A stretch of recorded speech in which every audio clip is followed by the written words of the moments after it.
우리가 잘 아는 유명한 교수님이죠. 이어령 교수님의 수필집 아들이여 이 사나를 이라는 책이 있습니다. 그 수필집에 보면 아주 재미있는 글이 하나 있어요. 어떤 할아버지가 긴 수염을 오랜 기간 가지고 계셨습니다.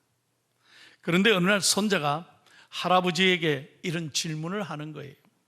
할아버지, 할아버지는 밤에 주무실 때 그 수염을 어떻게 하고 주무시나요? 이불 속에 넣으시나요? 아니면 이불 밖에 내놓으시나요? 뜻밖의 질문을 받은 할아버지가 가만히 생각해 보았지만 잘 생각이 나지 않아 손자에게 이렇게 대답합니다. 잘 생각이 안 나는데 할아버지가 오늘 밤 잠을 자보고 내일 아침에 얘기해 줄게. 그렇게 대답을 했다는 거예요. 자, 그날 밤 할아버지는 잠자리에 누워서 먼저 수염을 이불 속에 한번 넣어봤어요. 그랬더니 이게 영 불편한 거예요. 이게 아닌가 보다 불편해서 다시 수염을 이불 밖으로 한번 내봤어요. 이것도 영 아닌 거예요. 그래서 결론적으로 말씀드리면 밤새도록 수염을 이불 안에 넣었다가 이불 밖으로 내놨다가 그래서 그날 밤 잠을 한숨도 못 잤다는 거예요. 여러분, 이 이야기가 우리에게 주는 교훈이 무엇일까요? 사람은 아무 생각이 없을 때는 고민하지 않습니다. 그러나 무엇인가를 생각하면서 의식하면서부터는 고민하기 시작한다는 거예요. 특별히 사람은 이럴까 저럴까 할 때 뭔가 결정을 하지 못하고 어중간한 상황에 있으면 상당히 고민이 많이 생기게 마련이라는 거예요. 그러므로 고민하지 않고 사는 비결은 뭐냐?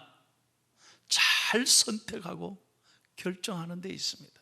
우리 인생은 선택이라는 것입니다. 자, 오늘 이 히브리서 11장은 믿음의 장이라고 합니다. 성경에 보면 이 히브리서 11장에 창세기 이후에 가장 믿음의 사람들에 대하여 기록하고 있습니다. 그 믿음의 사람의 특징이 뭐냐? 올바른 것을 결정하는 믿음이 있었다는 거예요.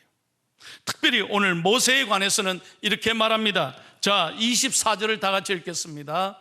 24절 시작. 믿음으로 모세는 장성하여 바로의 공주의 아들이라 칭함받기를 거절하고. 여러분 한번 생각해 보세요. 이게 쉬운 일이겠습니까? 이제 얼마 안 있으면 모세는 애굽의 왕이 됩니다.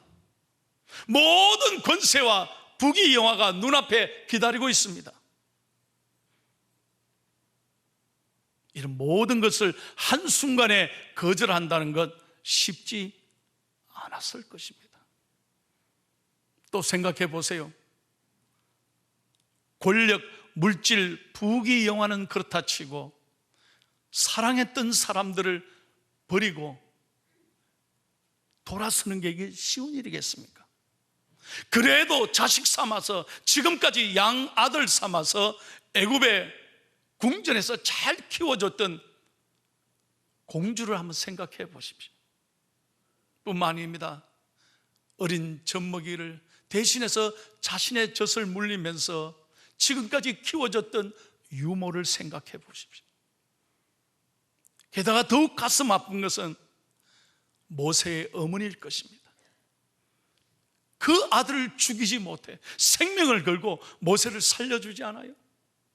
그리고 나일 강변에 갈대 상자에 넣어서 그 아들을 정말로 하나님 앞에 기도하면서 지켜봐야 했던 그 어머니, 그 어머니를 버려두고 모세가 하나님 편에 선다는 것, 백성들을 위해서 그는 살인하고 도망의 길로 선택한다는 건 쉬운 일이 아니었을 것입니다. 왜 그랬을까? 자, 본문 25절을 다시 보십시오. 성경에는 이렇게 말합니다. 시작. 도리어 하나님의 백성과 함께 고난받기를 잠시 죄악의 낙을 누리는 것보다 더 좋아하고. 잘 보십시오. 모세는 어떤 고통이 온다 할지라도 하나님 편에 서는 것을 결정했다는 거예요. 사람이 아닙니다. 세상이 아닙니다. 권력이 아닙니다. 부귀 영화나 쾌락이 아닙니다. 하나님 편에 서는 것을 결정했다는 거예요. 오늘 설교를 시작하면서 여러분에게 묻고 싶습니다. 여러분은 사람입니까? 하나님입니까? 여러분 돈입니까? 하나님이십니까? 세상의 내 쾌락과 재미입니까? 아니면 하나님 편에 서는 것을 결정하며 살아오셨습니까? 아니, 앞으로 어떻게 살아가시겠습니까? 저는 설교를 준비하면서 기도합니다. 정말 우리 중앙의 모든 가족들이, 특별히 여러분 자녀들이 이 험한 세상에 살아갈 때마다, 중요한 순간에 결정할 때마다 하나님 편에 서는 믿음의 자녀들이 되기를 예수님의 이름으로 축원합니다. 자, 그러면 여러분, 어떻게 해서 모세가 이렇게 선택할 수 있었을까요? 두 가지 중요한 이유가 있습니다. 같이 생각해 보겠습니다. 첫 번째 이유입니다. 시작. 모세는 이 세상에서 가장 가치 있는 일이 무엇인지 분명히 알았기 때문입니다. 가치 있는 게 뭐냐는 거예요. 영원한 게 뭐냐는 거예요. 여러분, 저는 매주일마다 장례를 집례합니다. 우리 교인들을 위로하고 있습니다. 얼마 전에는 25의 젊은 아들을 세상에 떠나보냈습니다. 너무 가슴이 아팠습니다. 인생이 아무것도 아닌 거예요. 하나님이 부르시면 한순간에 다 내려놓는 거예요. 요즘 우리 교인들이 많은 질병으로 고통 속에 있는데, 세상에 지금도 원인을 모르는 희귀병들이 너무 많다는 거예요. 너무 많다는 거예요. 그래서 가슴이 아파요. 가슴이 아파요. 여러분, 우리 인간의 그 권력이나 세상이나 돈이나 학력이나 이 모든 것은 영원한 것이 아닙니다. 오직 영원한 것은 하나님밖에 없습니다. 기독교 신앙은 어중간하게 있는 게 아니에요. 하나님이냐 세상이냐 분명하게 선택하셔야 돼요. 우리 교인들 가운데는 한 발은 세상에, 한 발은 교회, 어중간하게 걸쳐놓고, 그래서 되는 대로, 세상이 흘러가는 대로 뭐 재미있게 살지. 아닙니다. 모세는 가장 중요한 순간에 주저하지 않고 하나님을 선택했습니다. 하나님 편에 섰습니다. 고난받는 것을 주저하지 않았습니다. 넓은 길이 아니라 좁은 길을 선택했다는 거예요. 여러분, 그러면 결론적으로 모세가 그렇게 이제 모든 것을 버려두고 광야로 도망자의 삶을 살았지만 하나님이 그 모세를 버리셨습니까? 아닙니다. 우리가 잘 아는 대로 모세를 하나님 더욱 귀하게 들어쓰셔서 인류 역사의 가장 위대한 하나님의 지도자가 되게 하시고 이스라엘의 출애굽의 역사의 주인공이 되게 하셨습니다. 모세가 없었다면 어떻게 출애굽의 역사가 있었겠느냐는 거예요. 여러분, 중요한 것은 지금은 세상이 우리를 알아주지 못하고, 지금은 우리가 어리석게 보이고 재미없는 사람으로 보일지라도, 여러분 믿음을 선택하고 좁은 길로 선택하고 하나님 편에 서면 하나님이 분명히 우리를 책임지신다는 거예요.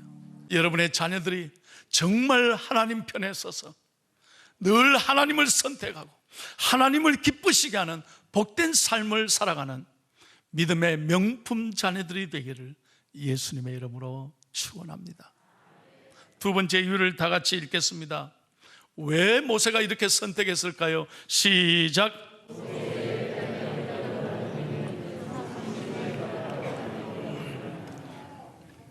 여러분, 우리 하나님은 반드시 상 주시는 하나님이십니다. 26절을 읽겠습니다. 시작. 그리스도를 위하여 받는 수모를 애굽의 모든 보화보다 더 큰 재물로 여겼으니 이는 상 주심을 바라봅니다. 여러분, 우리 모두는 구원받은 하나님의 사람입니다. 이제 언젠가는 우리가 다 천국에 갈 것입니다. 그러나 꼭 기억하십시오. 제가 늘 말씀드리잖아요. 신앙에도 결산할 때가 있다는 거예요. 여러분, 우리도 매년 결산하잖아요. 인생의 결산이 있듯이 하나님 앞에서 결산할 때가 있어요. 우리 모두가 다 구원받지만 부끄러운 구원이 있다는 거예요. 그때는 후회해도 소용없어요. 제가 좀 더 잘 살 걸, 좀 더 하나님을 위해서 좀 더 나누고 베풀고 사랑하고 살 걸. 그때는 후회해도 소용이 없어요. 그러나 분명한 것은 상급받는 구원이 있습니다. 하나님이 칭찬하시는 구원이 있다는 거예요. 모세는 분명하게 성경이 말합니다. 상 주시는 이심을 바라봅니다. 눈앞에 있는 세상을 바라본 게 아니에요. 영원한 하나님을 바라보고 그 하나님 앞에 서게 될 것을 기대하면서 믿음의 삶을 살았던 거예요. 여러분, 6월을 맞으면서 저는 나라와 민족을 생각해 봅니다. 여러분, 한번 생각해 보십시오. 이제 다음 주에 우리 6.25를 맞습니다. 여러분, 전쟁 70년이 됐어요. 역사에 전쟁 70년 만에 이렇게 잘 사는 나라가 어디 있습니까? 한번 생각해 보세요.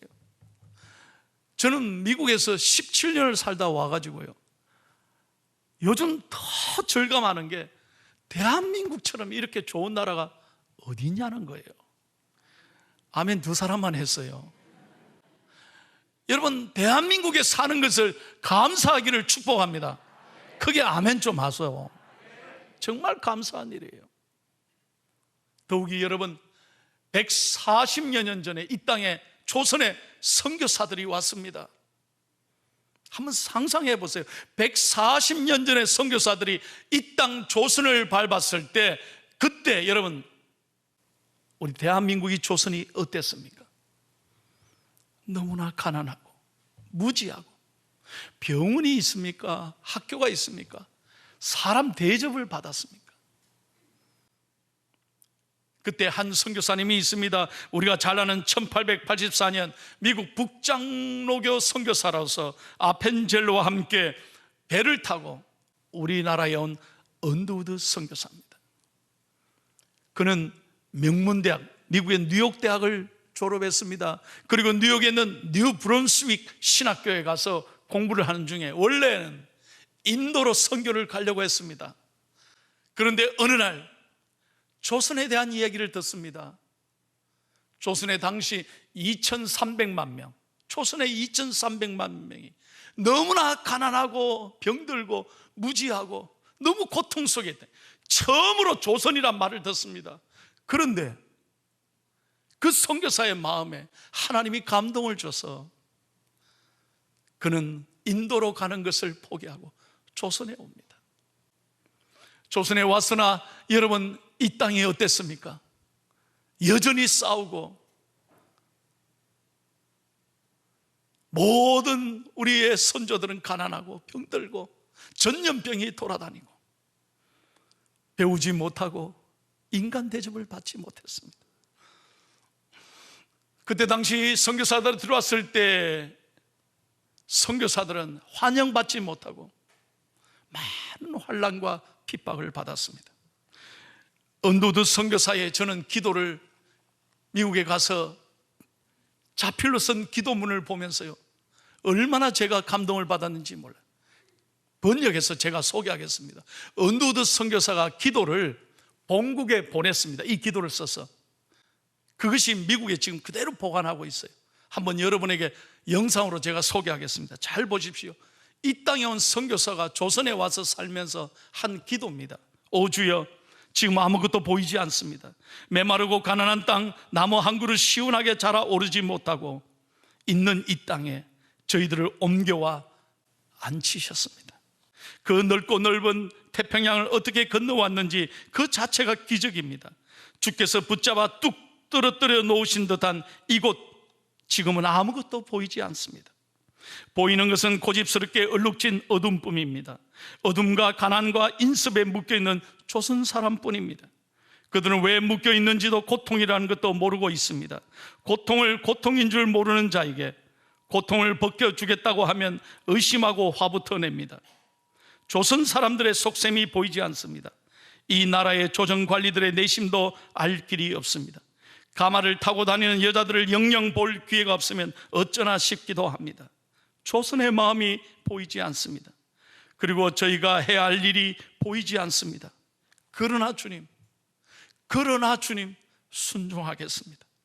겸손하게 순종할 때 주께서 일을 시작하시고 그 하시는 일을 우리의 영적인 눈으로 볼 수 있는 날이 올 줄을 믿습니다. 히브리서 11장 1절, 믿음은 바라는 것들의 실상이요 보이지 않는 것들의 증거라고 하는 말씀을 따라 조선의 믿음의 앞날을 볼 수 있게 될 것을 믿습니다. 지금은 우리가 서양 귀신 양귀자라고 손가락질을 받고 있사오나 자신들과 우리 영혼이 하나임을, 하늘나라의 한 백성 한 자녀임을 알고 눈물로 기뻐할 날이 있음을 믿나이다.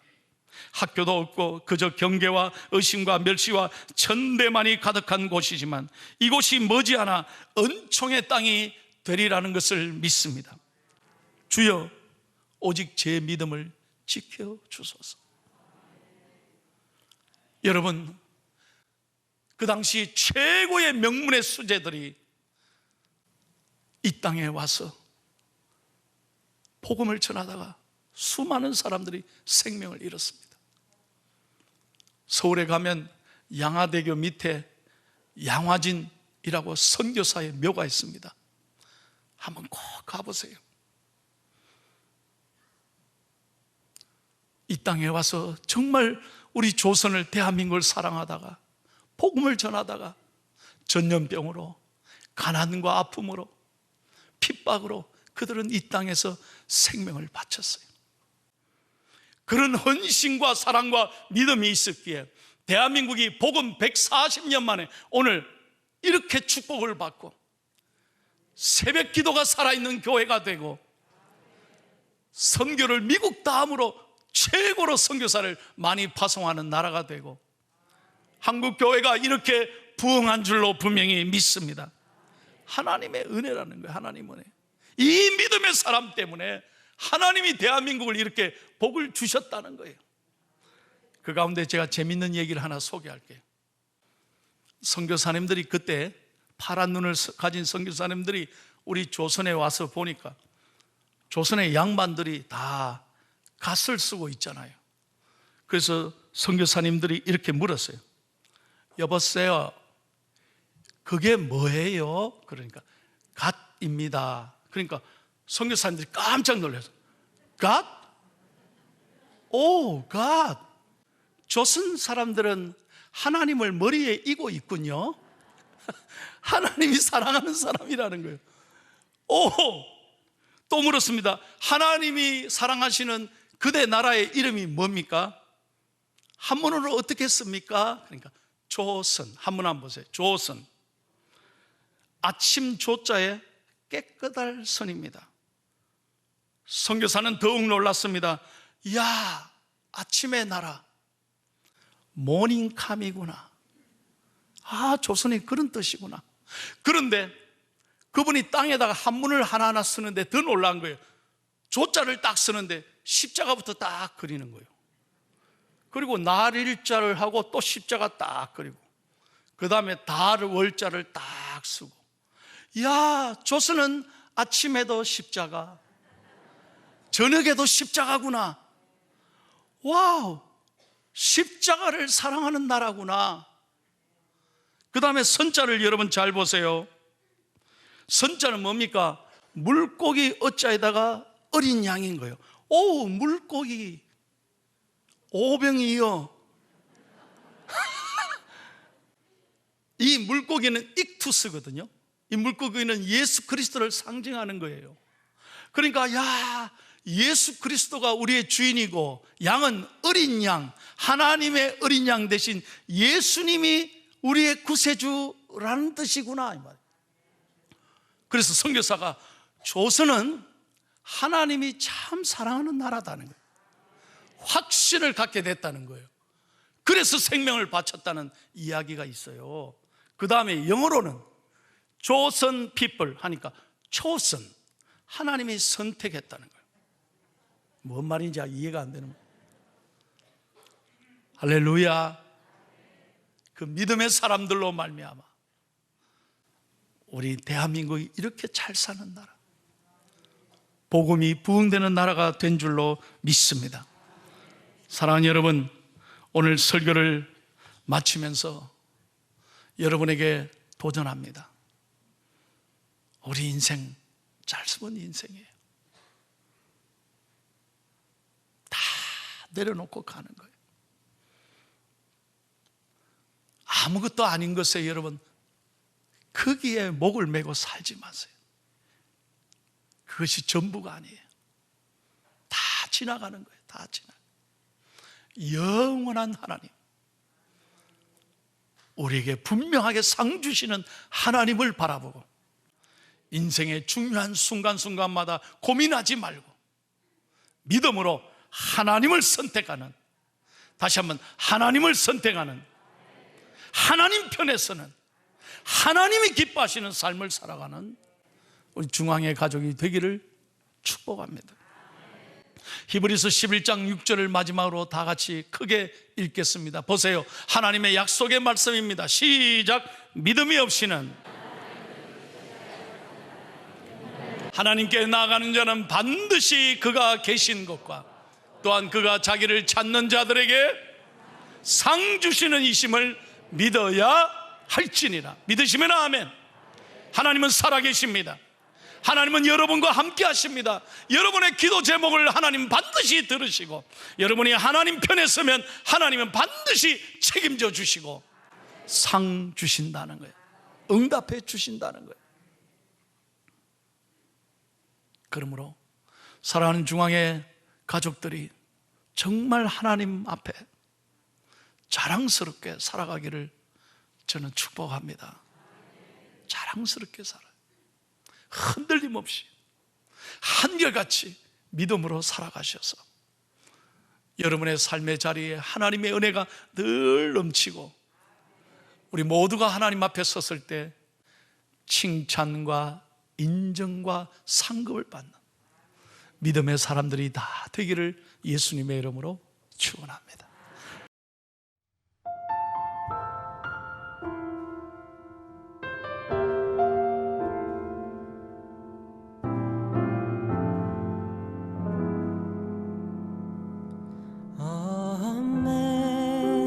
Amazing grace, how sweet